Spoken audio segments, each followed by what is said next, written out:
warahmatullahi wabarakatuh. Bismillahirrahmanirrahim. Alhamdulillahirabbil alamin wa bihi nasta'inu ala umurid dunya waddin wassalatu wassalamu ala asyrafil anbiya'i wal mursalin Muhammadin wa ala alihi wa sahbihi ajma'in. Amma ba'du. Rabbana zidna ilma warzuqna fahma. Allahumma taqabbal minna siyamana wa qiyamana wa ruku'ana wa sujudana wa qira'atina al-Qur'an. Allahumma taqabbal minna innaka antas samiul alim wa tub alaina innaka antal ghafurur rahim. Bapak Ibu sama sekalian yang dirahmati Allah, alhamdulillah pada siang hari ini kita bisa berada di masjid ini. Jadi ada ulama dari Timur Tengah, saya lupa Ali Tontowi atau yang Jawahir Tontowi. Dua orang ini di abad 20 ya, sampai tahun 90-an itu pengaruhnya luas sekali. Kalau yang Jawahir Tontowi bukan yang UI ya, itu beda lagi. Ini yang pengarang tafsir Wasit yang cukup panjang, Syekhul Azhar ya, pemimpin tertinggi Azhar begitu. Sedangkan Ali Tontowi ini dai terkemuka di Saudi untuk puluhan tahun gitu. Saya lupa yang Ali atau yang Jawahir itu datang di Indonesia. Nah, setelah datang dari Indonesia itu buat catatan perjalanan. Catatan perjalanannya itu menggelikan. Ketika beliau diberitahu bahwa di Indonesia itu masjid berukuran kecil itu namanya musola. Karena di dalam bahasanya Nabi, musola itu artinya adalah tempat sholat yang biasanya luas, kayak lapangan untuk sholat. Makanya bagi orang yang bisa berkorban tapi tidak berkorban di Idul Adha itu kan Nabi mengatakan fala yaqrabanna musallana, jangan mendekati musola, maksudnya tempat sholat. Makanya bagi beliau kemudian ini kok ukurannya kecil malah dibilang musola. Nah, maka sebetulnya secara hukum fikih meskipun ini kecil ini namanya masjid. Dan kalau masjid berarti kita bisa beriktikaf di sini. Berarti kita saat ini siang ini kita sedang, jangan lupa untuk berniat iktikaf. Lalu kemudian ibadah yang lain yang akan kita lakukan pada siang hari ini ya, setelah sholat duhur kemudian sembari iktikaf adalah thalabul ilmi. Islam ini satu-satunya agama yang secara eksplisit menyebutkan kata ilmu sebagai kata yang paling penting dalam agamanya. Tidak ada selain Islam yang agama yang mendudukkan ilmu itu sentral di dalam keseluruhan ajarannya. Kata ilmu di dalam Al-Quran itu adalah kata terbanyak ketiga setelah kata Allah dan kata Rabb. Kata Allah itu muncul sebanyak 2300 kali, kata Rabb itu muncul sebanyak 950 kali. Allah itu sebagai nama pribadi Tuhan kita, Rabb itu sebagai nama yang menunjukkan sifat yang paling besar, yaitu Maha Kuasa. Kemudian yang ketiga adalah kata ilmu, itu muncul sebanyak 750 kali. Jadi kalau kita itu membaca Quran, bahkan menghafal Quran sampai lengket, maka kesadaran kita yang paling kuat itu adalah kesadaran tentang tentang Tuhan. Baik sebagai pribadi yang kita berdoa, meminta, berharap, mengadukan masalah kita, maupun sebagai Rabb yang Maha Kuasa. Itu yang pertama. Yang kedua adalah kesadaran tentang ilmu. Nah, bahkan kita tidak bisa menjadi muslim yang baik tanpa ilmu. Ulama punya ungkapan la yakunul imanu illa bil ilmi. Iman itu tidak mungkin ada tanpa adanya ilmu. Li'annahu fardun anhu, karena iman itu hanya cabangan ilmu sebetulnya. Kalau orang tidak punya sesuatu yang dipercayai, ya dia mempercayai apa? Kan yang dipercayai itu sesuatu yang informasi awalnya kan dari ilmu. Dia percaya itu. La yatimu illa bihi, dan kepercayaan ini tidak akan menjadi utuh sempurna tanpa itu. Nah itu dalam tradisi kita, maka generasi awal umat Islam, orang-orang Arab, Bapak Ibu sekalian yang pernah haji atau umroh itu kan tahu kan Arab itu gimana. Sekarang aja gersangnya kayak gitu, apalagi 1400 tahun yang lalu. Mekah itu kan kalau musim panas ini kan sudah jelang musim panas kan, itu kan bisa sampai 50 derajat itu panas itu. Madinah yang sejuk saja itu udah musim panas gitu tetap marahi luar biasa itu. Nah, masyarakat itu secara alamiah tidak kondusif untuk belajar mengajar sebetulnya masyarakat Arab itu. Mereka masyarakat nomaden yang berpindah-pindah kan sebetulnya. Tetapi ketika Nabi hadir, Quran hadir, mereka berubah menjadi masyarakat berpengetahuan dalam waktu yang sangat singkat. Di antaranya ya tadi, karena wahyunya itu menghormati pengetahuan, maka mereka menjadi orang yang orang Barat nyebutnya greedy of knowledge, rakus pada pengetahuan. Itu etos orang Islam itu pengetahuan. Maka kemudian mencari ilmu menjadi salah satu ibadah bernilai besar di dalam Islam. Kita setengah jam begini ini bicara pengetahuan, itu pahalanya bisa melampaui 1 jam kita sholat sunnah. Kenapa? Karena dengan kita belajar, kita membenahi banyak hal. Membenahi niat kita, membenahi pemahaman kita tentang rukun, membenahi pemahaman kita tentang syarat, tentang wajib, tentang sunnah. Kita sholat ribuan rakaat, salah niat, kan nggak ada pahalanya. Kita sholat, ya misalkan ya, lalu kemudian kita salah berkaitan dengan rukun, kan nggak sah. Ilmu membenahi itu, maka mencari ilmu pahalanya besar. Bahkan sampai dibahasakan dengan Nabi menyebutnya dengan man kharaja fi thalabil ilmi fahuwa fi sabilillahi hatta yarji'a. Siapa keluar dari rumahnya untuk cari ilmu, maka statusnya fi sabilillah sampai kembali ke rumah. Kalau dari mahasiswa kita di Jogja ini kan banyak mahasiswa ya, dia belajar serius tak pun meninggal, kita yakin matinya mati syahid. Bahkan di dalam bahasa Quran itu apa? Wa maka nal mu'minin liyanfiru kafatan. Jangan semua orang beriman itu keluar berperang. Ada masa-masa ketika umat Islam itu menghadapi pertempuran yang tidak bisa dihindarkan. Karena konsekuensi keberislaman itu kan nanti ya yang namanya keyakinan dan sistem pandangan hidup itu kan pasti ada benturan dengan pandangan hidup lain. Nah, apalagi ketika kemudian umat Islam saat itu, ajaran Islam itu membuat orang-orang Arab itu kehilangan banyak bidang-bidang ekonominya. Contohnya apa? Berhala itu kan bisnis. Berhala itu kan bisnis berskala besar sebetulnya. Berhala, kemudian minuman keras itu. Maka banyak yang tidak menerima Islam. Lalu kemudian respon awalnya kan intimidasi kan. Orang Quraisy mengintimidasi Nabi Muhammad dan pengikutnya. Ya, kemudian ketika kekuatan umat Islam membesar, ya, intimidasi itu terpaksa direspon dengan pertempuran. Tapi Quran membahasakannya dengan apa? Wa maka lil mu'minin liyanfiru kafatan. Jangan sampai orang beriman itu perang semuanya.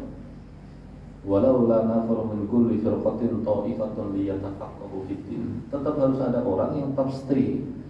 Untuk apa? Belajar agama. Lalu ngapain kalau belajar agama? Waliyundiru qaumahum idza raja'u ilaihim. Agar orang-orang yang maju dalam pertempuran itu, yang kalau mereka bergelut dengan pertempuran kan pasti kan seringkali orientasinya mengalami gangguan, kewarasannya mengalami gangguan. Amerika itu kan ketika perang Irak, Afghanistan itu kan angka orang bermasalah secara kejiwaan kan banyak sekali. Ada yang stres, malah ganti kelamin, berangkat laki-laki pulang jadi perempuan itu. Kan kejadian di Amerika. Karena memang nggak mudah. Maka dikatakan waliyundiru qaumahum idza raja'u ilaihim, untuk mengingatkan, mereorientasi mereka. La'allahum yahdharun, semoga mereka ingat. Nah, ketika dikomparasikan saja, ada pertempuran saja tidak boleh semuanya bertempur. Itu menunjukkan bahwa pengetahuan itu bernilai besar. Hanya memang yang harus kita garis bawahi, mencari ilmu tidak sama dengan sekolah. Nah, jadi belajar dalam Islam itu pahalanya besar, tapi jangan pernah menganggap belajar sama dengan sekolah.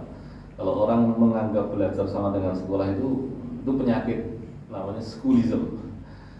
Yang pernah tahun 80-an itu ada buku terkenal karangannya Ivan Illich, orangnya pernah sampai Jogja, pernah sampai Borobudur. Ivan Illich ini nulis buku judulnya The Schooling Society, menidak sekolahkan masyarakat. Nah, ketika masyarakat itu sudah terobsesi pada sekolah, ini perlu direorientasi. Karena memang dalam Islam yang wajib itu belajar, bukan sekolah. Nah, dalam situasi seperti sekarang ini bisa jadi adik-adik kita itu sekolah tapi nggak belajar, itu bisa terjadi. Nah, harus saya hormati Allah, kita ini sedang beribadah namanya thalabul ilmi, dan kita berharap bahwa dengan ada di bulan Ramadan begini maka nilai ibadah kita ini menjadi lebih besar. Nah, adapun tema yang yang diberikan kepada saya itu berkaitan dengan ini, saya juga serius mas, serius ya sudah. Ini tentang gerakan Islam di Indonesia pra kemerdekaan. Nah, ini kan untuk orientasi sebetulnya keislaman kita itu dari mana sih sebetulnya? Kan kita nggak bisa langsung ngajak ke tiba-tiba mau saya muslim gitu. Kan enggak. Kita punya orang tua, punya guru, punya senior, punya sesepuh yang mereka muslim. Ya, atau kalaupun kemudian kita tidak langsung misalkan saya mau alaf kok. Ya, situasi besar Nusantara secara umum dan Indonesia secara khusus itu ada masa ketika mereka itu Islam sepenuhnya. Kalau kita baca bukunya Merle Reclef, ya Reclef ini salah satu otoritas dalam sejarah Indonesia, itu kan judulnya kan Modern History of Indonesia. Itu yang membuat Indonesia modern itu Islam. Kan 1200 sampai 2000 sekian, beberapa kali revisi kan terakhir kan 2008. Itu dia katakan apa? Indonesia ini ya, secara khusus atau Nusantara secara umum jadi disebut modern, alam pikirnya itu baru, itu karena Islam. Ya, Islam Nabi Muhammad lahir tahun 571, ya, 571 Masehi. Beliau meninggal tahun 632. Tapi dalam catatan sejarah tahun 700 sekian itu sudah ada surat menyurat antara Khalifah Muawiyah dengan Sultan Sriwijaya. Berarti informasi tentang adanya Islam sampai Nusantara ini kan awal sekali. Enggak sampai 100 tahun sejak meninggalnya Nabi itu sudah sampai di sini. Hanya kemudian perkembangan pesat umat Islam di Nusantara ini belakangan. Ya, faktornya banyak. Karena kalau kita mau jujur kan Indonesia secara khusus dan Nusantara secara umum itu kan termasuk titik terjauh dari Makkah. Kita saja kalau haji atau umroh kan pesawatnya paling nggak berapa jam, 10 jam sampai 12 jam. Ya kan? Beda dengan misalkan mau ke Mesir sejam 2 jam, mau ke Spanyol 4 jam 5 jam, mau ke Inggris paling pun 7 jam 8 jam, sedikit lebih jauh kita. Hanya kemudian kan orang itu ketika surat tentang Islam itu sampai ke Nusantara, sampai ke Sriwijaya, Palembang berarti kan, itu di Spanyol sudah ada kerajaan Islam. Kerajaan Islam yang nantinya menghasilkan kampus-kampus besar. Tradisi kampus itu tradisi kita loh, harus kalian nanti Allah. Kampus tertua di dunia itu Islam. Tradisi kampus itu Islam. Ya, dan kampus-kampus besar itu ya di Mediterania, di daerah Laut Tengah. Yang kalau di sisi utara laut, karena sekarang sudah dominan non-Muslim itu sudah jejaknya sudah sulit dicari. Tapi kalau yang di selatan lautan, yang sampai sekarang masih punya Islam, kampus-kampus itu masih ada. Usianya nggak tanggung-tanggung. Zaitunah di Tunisia itu usianya 1250 tahun dan masih beroperasi. Hanya memang dikatakan pernah terputus. Di Maroko 1150 tahun namanya Korowi. Baru Asar itu 1050-an tahun. Tradisi kita gitu. Tapi kalau di Nusantara kan dia jauh, ya, memang belakangan sampainya. Nah 1200 itu Islam mulai berkembang, muncul ulamanya, kemudian belakangan muncul kerajaan-kerajaannya dan sebagainya. Nah ketika Islam di Nusantara itu mengubah nalar, gitu ya. Salah satu yang ditampakkan dalam bahasa kita. Nalar itu kan ketahuan dari bahasa sebetulnya. Nah bahasa kita ini Indonesia ini kan diambil dari Melayu Riau, kan itu. Nah bahasa Melayu itu secara umum ya itu kosakata kuncinya itu Arab. Bahkan kalau kita coba lacak Pancasila saja isinya kan teks Arab gitu. Ya, bahkan lembaga negara kita Dewan Perwakilan Rakyat itu bahasa Arab semua. Dewan bahasa Arab, perwakilan kan wakalah kan. Rakyat, ro'iyah, Arab semua. Majelis zikir, majelis perwakilan rakyat, permusyawaratan rakyat, bahasa Arab semua. Kata kuncinya sudah Arab. Kenapa? Berarti Islam itu mengubah nalar orang Nusantara. Yang ketika zaman Hindu Buddha, kalau istilah itu betul ya, karena begini, sebagian antropolog mengatakan bahwa Hindu disebut Hindu itu penamaan penjajah. Tahun 1000 itu ada ilmuwan kita namanya Al-Biruni, dia ahli astronomi, dia ahli antropologi, dia nulis buku judulnya Ajaibul Hind, keajaiban India, Hind. Makanya orang Eropa tuh dulu nyebut daerah selatan tuh Hindia. Kita disebut Hindia Belanda, ya. Termasuk Columbus itu salah belok nyebutnya orang Indian itu. Orang Amerika dibilang India. Karena dia menggunakan nama. Maka kemudian keyakinan di wilayah India disebut Hindu, padahal keyakinannya banyak. Lalu itu dipakai untuk bacaan Nusantara. Dulunya Hindu, apa iya? Sebenarnya kan enggak juga. Kalau animisme dinamisme masih bisa kita terima gitu. Sehingga nanti teorinya akan lebih mudah, karena ketika umat Islam datang, itu kan tidak mungkin mengubah nalar Nusantara itu dalam waktu cepat. Puluhan, ratusan tahun. Nah, maka kemudian kita temukan di puncak-puncak kekuasaan umat Islam di Nusantara ini, dan itu berbenturan dengan penjajahannya. Dan kita harus fair untuk mengatakan penjajahan itu di antara misinya adalah gospel. Gospel itu adalah kristenisasi. Hanya kristenisasinya Portugis, Spanyol dengan Belanda, Inggris, Prancis beda. Katolik itu Portugis, Spanyol. Kalau Protestan, nah itu Belanda. Ini beda. Itu dia. Nah, di masa itu kita temukan karya-karya ulama kita di Nusantara itu udah canggih-canggih. Departemen Agama sejak 2010 itu kan mengumpulkan karya-karya ulama klasik Nusantara yang usianya kan 100 sampai 300 tahun. Itu matematika pun ditulis oleh ulama kita.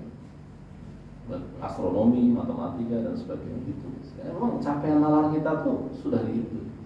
Hanya kemudian penjajah itu juga membawa hazanahnya sendiri. Yang kalau dilacak itu ya dari Islam juga.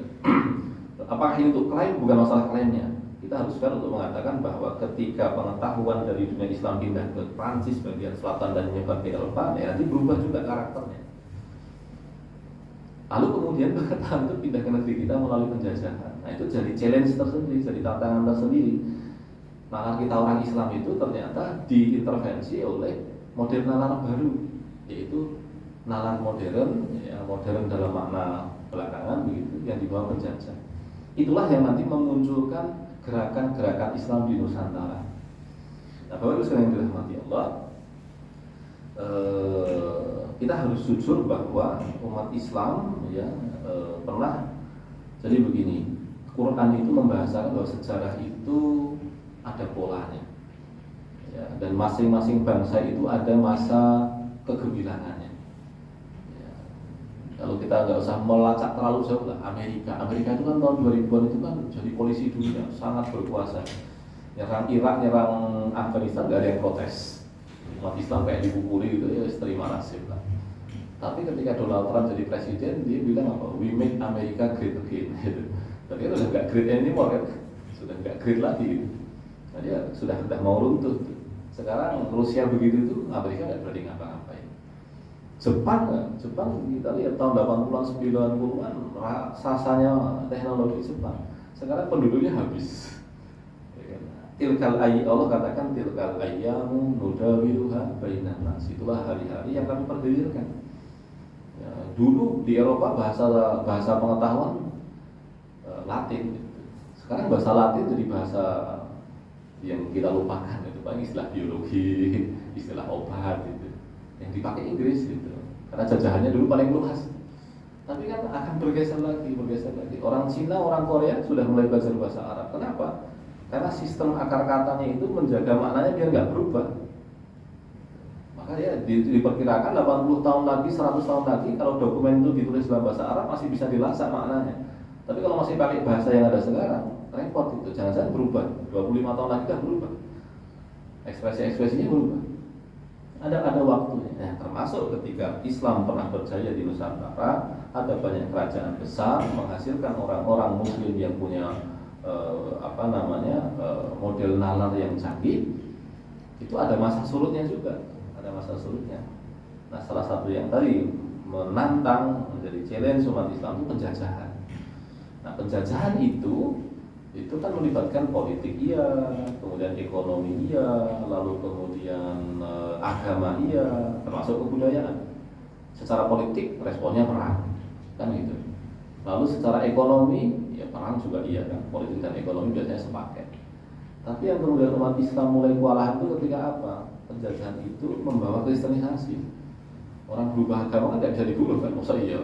Saya keluar dari Islam ya secara syariah ada aturan mainnya, tapi kan kemudian tidak boleh semena-mena ya, sudah menjadi non-muslim.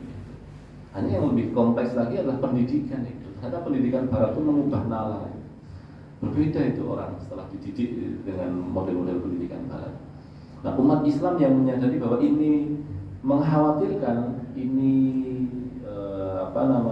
menyedihkan, itu mulai memutar otak. Ini gimana responnya? Nah, maka mereka kemudian mulai kesempatan mereka belajar di lembaga-lembaga pendidikan Belanda. Lembaga pendidikan Belanda itu kan ada yang untuk turunan, untuk pribumi, termasuk kemudian yang pendidikan tinggi dan di luar Indonesia. Kan kalau dulu folk school ya, sekolah rakyat itu awalnya nggak boleh untuk pribumi. Ketika bertambah pribumi bisa dinaikkan grade-nya, sekolah gurunya nggak boleh untuk pribumi. Ketika sekolah gurunya sudah pribumi boleh ikut universitasnya. Nah, itu pribumi nggak boleh. Nanti orang pribumi bisa sekolah sampai universitas, maka kemudian yang bisa keluar negeri sampai ke Belanda nggak banyak. Tetapi yang punya muslim-muslim yang punya kesadaran tentang tantangan ini, mereka kemudian memanfaatkan pengetahuan modern, pengetahuan yang dibawa oleh penjajah itu untuk pemberdayaan umat Islam, untuk mengembangkan sumber daya manusianya umat Islam. Nah, di antara gerakan-gerakan Islam yang paling awal yang menggunakan kemodernan untuk membangun sumber daya umat Islam itu yang kita kenal sebagai gerakan-gerakan pembaruan. Nah, gerakan pembaruan ini tokoh utamanya dari Timur Tengah sebetulnya, tapi karena pemikirannya cocok untuk dipakai di sini, diadopsi. Tokoh utamanya nanti kita kenal namanya Muhammad Abduh. Nah, Muhammad Abduh ini relasinya banyak. Dia berdebat dengan Ernest Renan, ya, nanti ada pemikir Prancis liberal sekali namanya Renan. Lalu pemikir Kristen liberal namanya Farah Antun, itu namanya jadi kayak nama saya. Itu berhadapan dengan itu. Nah, beliau kemudian berpikir, menulis, resonansinya sampai ke negeri kita. Nah, ketika resonansinya sampai ke negeri kita, nah, ini membantu orang-orang di Nusantara untuk berpikir. Kayaknya kita melakukan hal-hal yang serupa. Ya. Nah, yang pembaru ini itu sebetulnya dulu ya satu paket gitu. Ada Muhammadiyah, ada Al-Irsyad, ada Persis. Terus sebenarnya kalau dulu tuker-tukeran orang saja. Jadi modelnya nggak strict seperti sekarang. Dia orang situ, orang itu, entah itu fleksibel aja. Nah, orang-orang pembaru ini menyadari bahwa ada banyak pengetahuan baru itu yang bisa dimanfaatkan. Nah, di Jogja ini kita menyaksikan kan bagaimana orang dari tradisi keraton itu menyadari hal itu dan kemudian membuat terobosan-terobosan. Ya, saat itu tokoh utamanya dari tiga ini kan yang paling besar Muhammadiyah ya, dan asetnya kemudian juga menjadi paling besar gitu. Nah itu di tempat ini ya di samping kita ini menanyai anak-anak muda, kamu buat apa gitu? Ya, ada yang kemudian mengatakan saya mau buat sekolah. Dan sekolah saat itu ketika saudara-saudara Muslim kita yang pendekatannya tradisionalis itu masih menggunakan pendekatan pesantren ya, masih duduk di bawah, masih sorogan, hanya mengenal kitab Arab gitu. Mereka memberanikan diri untuk membuat sekolah dengan bangku, dengan kursi, ya dengan papan tulis, ya. Lalu kemudian mengajarkan bahasa Belanda, kemudian mengajarkan ilmu bumi, mengajarkan ilmu hayat, ya. Itu diajarkan itu. Nah itu membuat cara berpikir ini berubah. Nah, bedanya adalah kalau sekolah negeri saat itu yang di bawah kekuasaan Belanda itu sulit mengendalikan kualitas keislaman alumni ya. Kalau di sekolah-sekolah buatan orang Islam ini meskipun dia standarnya belum bisa semaksimal sekolah-sekolah Belanda begitu ya, memastikan yang muslim tetap muslim. Gitu. Kita kan temukan bahwa negara ini, bangsa ini itu kan adalah sahamnya orang banyak. Hanya kemudian secara nominal itu yang paling banyak ya umat Islam. Hanya umat Islam ini model pemikirannya macam-macam. Pak Karno, Pak Hatta relatif nasionalis, gitu kan. Lalu orang-orang model kayak Tan Malaka dia agak kiri, gitu. Pak Nasir, Wahid Hasyim, Ki Bagus, ya Islamis begitu. Rembukan jadi negara. Nah, tetapi di situ kita menemukan produk pendidikannya itu ternyata beda-beda. Pak Karno nggak pernah belajar Islam di sebuah lembaga, sholat menyurat dengan Ahmad Hasan. Gitu. Beliau pernah jadi pimpinan Muhammadiyah di Bengkulu buat sekolah, tapi nggak pernah belajar secara khusus. Orang kayak Tan Malaka juga sama, ke Belanda, belajar di Belanda, tapi nggak pernah belajar khusus. Sedangkan orang kayak Wahid Hasyim, Ki Bagus gitu, dia berkesempatan gitu, untuk belajar Islam, ya lumayan begitu, sekalian terus pendidikan, sehingga orientasi pikirannya beda-beda. Nah, terobosan-terobosan yang dibuat saat itu tuh adalah pikiran-pikiran atau buah-buah pikiran dari gerakan-gerakan Islam modern itu. Yang salah satu yang terbesar adalah Muhammadiyah. Nah itu dia. Dan orangnya bertukaran saja. Ini kenapa beda? Karena memang kita harus sadar bahwa beda tempat, beda konteks, beda situasi, memang kadang-kadang membuat ekspresinya beda. Ya, Muhammadiyah itu dibuat oleh orang Nusantara. Orang Nusantara yang belajar ke Timur Tengah, namanya Kiai Dahlan. Tapi kalau Al-Irsyad ya, itu memang orang Arab. Ya. Al-Irsyad ya, kayak Pak A.R. Baswedan, Arab gitu. Itu Al-Irsyad. Oh, karena pendirinya orang Arab, namanya Ahmad Surkati. Nah, sedangkan Persis itu dia memang keunggulannya daripada kemampuan berdebatnya, makanya nggak pernah bisa besar ya. Kalau yang tinggal di Bandung, dulu kecil di Bandung, besar di Bandung, pasti tahu Persis itu. Atau kalau di Jawa Timur dia di Bangil itu, Ahmad Hasan. Nah, beda konteks, beda situasi, menghasilkan ekspresi beda, tapi pikiran-pikiran pokoknya sama. Pikiran-pikiran pokoknya sama. Mereka membuat sekolah, mereka buat lembaga. Hanya memang kemudian yang paling beruntung Muhammadiyah karena dia bisa selain sekolah bisa buat yang lainnya.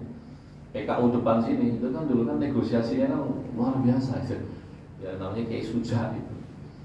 Jangan-jangan mungkin malah simbahnya salah satu dari bapak ibu di sini gitu. Kiai Suja itu ketika ditanyai di depan publik oleh Kiai Dahlan mau buat apa? Buat rumah sehat.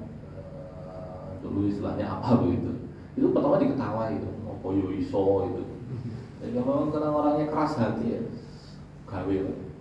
Nah, ketika buat begitu itu negosiasinya dengan penguasa Belanda pintar itu. Saya buat rumah sakit. Uangnya dari mana? Lalu kalau Zending atau misionaris itu ya, yang misionaris mungkin samping kita ya, kawan-kawan kita yang di samping ini, itu kan mereka dapat duit, maksudnya mereka dapat duit ya, kan sama, kan warga juga. Negosiasinya pintar tuh. Ya udah kasih duit gitu. Dan jadi bangunannya tanya lagi dokternya gimana? Ya kami kasih dokter lah. Kasih dokter gitu. Jadilah PKU itu.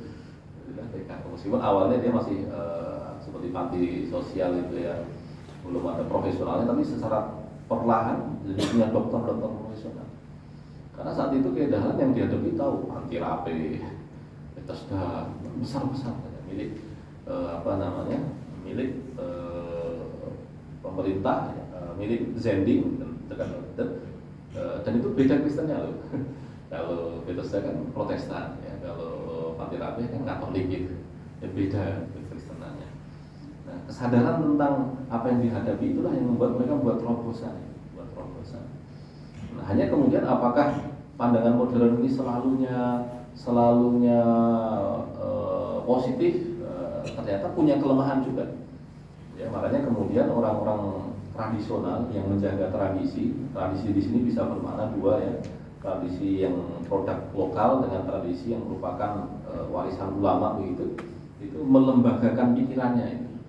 Nah, lalu kita kenal di antara yang paling besar adalah Nahdlatul Ulama.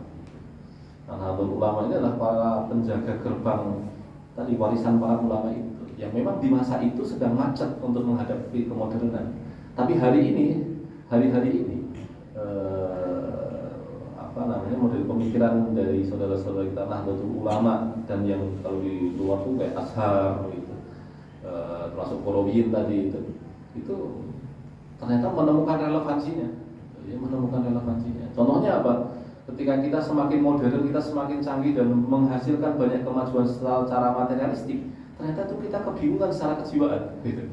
Kita mulai merasakan ada kegelisahan, ada kegersangan, ada kesedihan gitu. Nah, kemudian ketika mau dijawab pakai psikologi modern ternyata nggak memadai. Nah, ternyata jawaban-jawabannya bisa kita temukan di ulama-ulama klasik gitu. Yang dulu ketika kita awal-awal menghadapi kemodernan di awal 20 itu, awal abad 20 itu terabaikan dahulu karena memang fokusnya nggak ke situ. Fokus kita adalah tentang bagaimana memodernisasi lembaga, buat lembaga-lembaga, institusi, sekolah, panti, rumah sakit kan. Tapi belakangan ketika kita sudah mulai bersaing gitu ya dengan kemodernan, punya sekolah, punya apa, bahkan lembaga negara pun juga berbagi kan, tidak semuanya sekolah umum, bahkan ada madrasah, ada negosiasi lah. Ternyata kita mulai menyadari bahwa masalahnya itu bukan semata-mata materialistik gitu. Ada kegelisahan, ada kesedihan. Kenapa semakin canggih saya secara materialistik, ternyata secara kejiwaan saya malah semakin defisit ya. Ada kegalauan, ada kesedihan gitu. Nah, ternyata kita temukan sebagian jawabannya ada pada ibadah kita. Lebih-lebih ketika kita menjalani ibadah bukan semata-mata sebagai ritual, tapi betul-betul. Nah ini dia perbedaannya Islam dengan di dalam pemahaman agama lainnya. Ibadah dalam Islam itu ada falsafahnya, ada argumentasinya, ada alasannya, ada maknanya, ada kedalamannya. Sehingga ketika dulu orang modern itu mereka seorang muslim yang tantangan materialistiknya belum sebesar sekarang, mereka dengan ibadah yang standar biasa saja itu oke, nggak masalah gitu. Tapi ketika sekarang dunia semakin modern, semakin materialistik, semakin canggih, semakin rumit, ternyata pola ibadah kita yang sederhana itu nggak memadai gitu, untuk memenuhi kehausan jiwa kita. Makanya kemudian kita mulai belajar ulang Islam gitu ya. Kita merasa rindu, merasa apa. Nah itu penjaga gerbangnya adalah orang-orang tradisionalis ini. Nah di sampai Indonesia merdeka, orang-orang inilah yang kemudian nanti terlibat urun rembuk bagaimana memformat negara ini. Nah, itu kita masih ingat kan, Pak Karno dan Bung Hatta itu memang proklamator, tapi orang-orang di belakangnya itu adalah orang-orang yang punya pemahaman keislaman yang baik ya. Banyak aktor-aktor utama itu adalah muslim-muslim yang memang, bahkan misalkan begini, kalau ada misalkan kenapa toh kok ini yang terbaru misalkan ini nih Israel mau tanding di Indonesia nih, tolak nih kita nih, karena kita punya hutang pada Palestina itu. Yang pertama kali mengakui kemerdekaan negara kita itu Palestina itu. Dan muftinya yang namanya Amin Husaini itu adalah orang yang menggunakan otoritasnya untuk segera menyebarkan informasi tentang kemerdekaan Indonesia ke berbagai negara Arab. Supporter pertama kemerdekaan kita itu adalah negara-negara Arab, Palestina, Mesir, Yordan, dan sebagainya. Merdeka lagi. Kalau nggak ada supporternya untuk kemerdekaan kan sulit kita untuk bisa mengatakan bahwa Belanda menjajah lagi atau Belanda mengganggu kedaulatan kami, kan nggak bisa, nggak ada supporternya. Karena supporternya adalah orang-orang itu. Dan kita masih ingat ya bahwa Pancasila itu kan Pancasila hari ini yang sebetulnya kan bukan Juni ya. Juni itu kan rembukan pertama. Pak Karno itu dengan kecerdasannya ternyata ketika membuat Pancasila itu hanya kata-kata pendek saja. Internasionalisme, ya kemanusiaan. Rumusannya itu enggak istilah itu enggak canggih gitu. Ya, enggak artikulatif gitu. Tapi ketika itu dirembuk oleh dengan para ulama kita, muncullah kalimat yang tidak sederhana ya, misalkan ketuhanan yang maha esa. Dan itu kan piramida kan, bahwa kita dimulakan dengan kebertuhanan. Kalau kita sudah bertuhan, kita menjadi manusia yang adil dan beradab. Kalau kita menjadi orang-orang yang adil dan beradab, kita menyatukan Indonesia. Meskipun kita dengan non-muslim itu oke, karena ini sebuah negara yang merupakan hasil rembukan bersama, kita bersatu gitu. Nah, kalau kemudian sudah bersatu ngapain? Permusyawaratan. Ada permusyawaratan, ada perbincangan, ada rembukan lanjut. Ya, ada rembukan lanjut ya. Puncaknya apa? Keadilan sosial bagi seluruh rakyat Indonesia. Ini kan saintifik sekali, sangat ilmiah. Dan kalau kita lacak kata kuncinya, bahasa Arab. Ya kan, manusia itu kan leburan kata insan sebetulnya. Adil jelas. Kalau kita mau nyari kata adil, kita nggak bisa pakai konsep keadilannya John Rawls, nggak bisa. Lacaknya di Quran. Adab nggak sama dengan etika. Lagi Quran. Ya, apalagi persatuan Indonesia, ada permusyawaratan, itu khidmat kebijaksanaan dalam permusyawaratan ya, dan sebagainya, termasuk keadilan sosial. Nah, kosakata kunci yang bentuk pandangan hidup kita itu sudah nempel di situ. Sehingga Pancasila itu nggak bisa kita maknai kalau nggak pakai sistem pengetahuan Islam kita. Contoh kata keadilan tadi, keadilan John Rawls nggak bisa, nggak cocok. Ya. Misalkan kemudian demokrasi semata-mata nggak bisa, kita menggunakan permusyawaratan. Memang model itu beda gitu.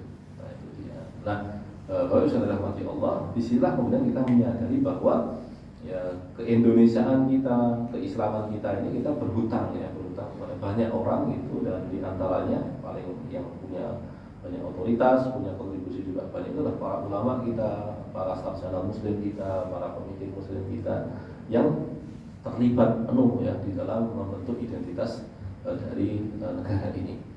Nah, mengenali hal ini menjadi penting ya. Ilmu sejarah itu kan maksudnya kan ke humaniora. Humaniora itu kan dari kata human. Bahasa Inggrisnya adalah humanities kan. Humanities itu kemanusiaan.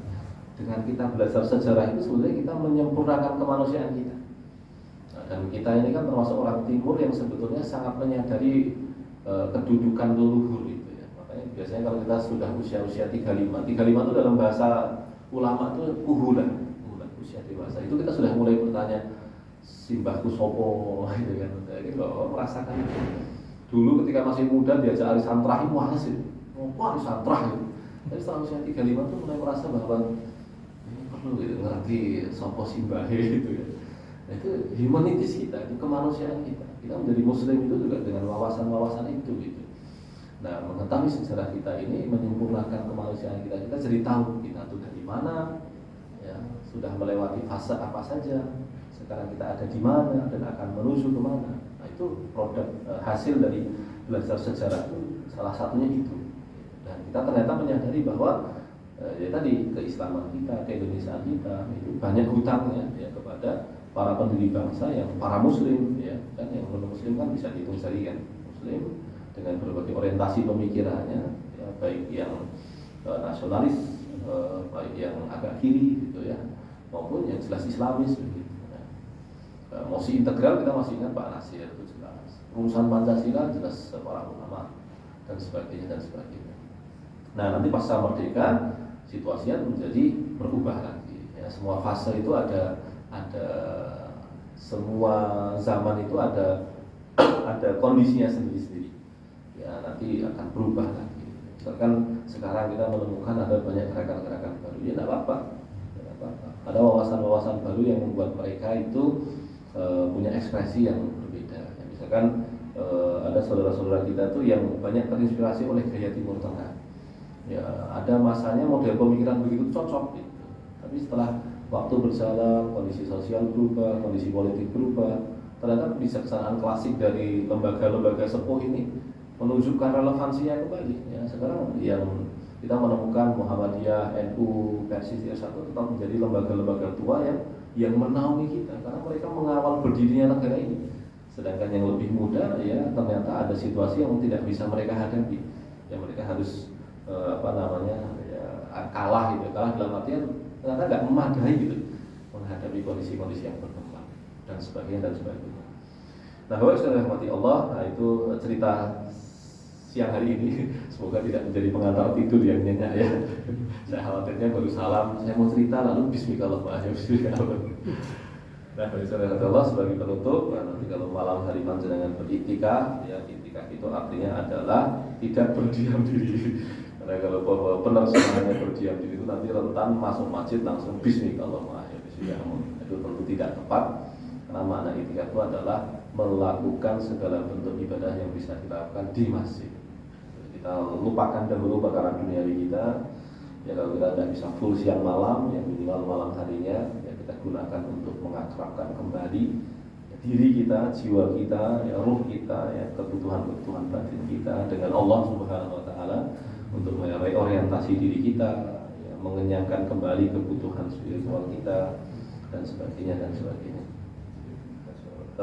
Itu yang bisa kami sampaikan. Barakallahu li wa lakum wa sallallahu ala nabiyyina Muhammad. Assalamualaikum warahmatullahi wabarakatuh.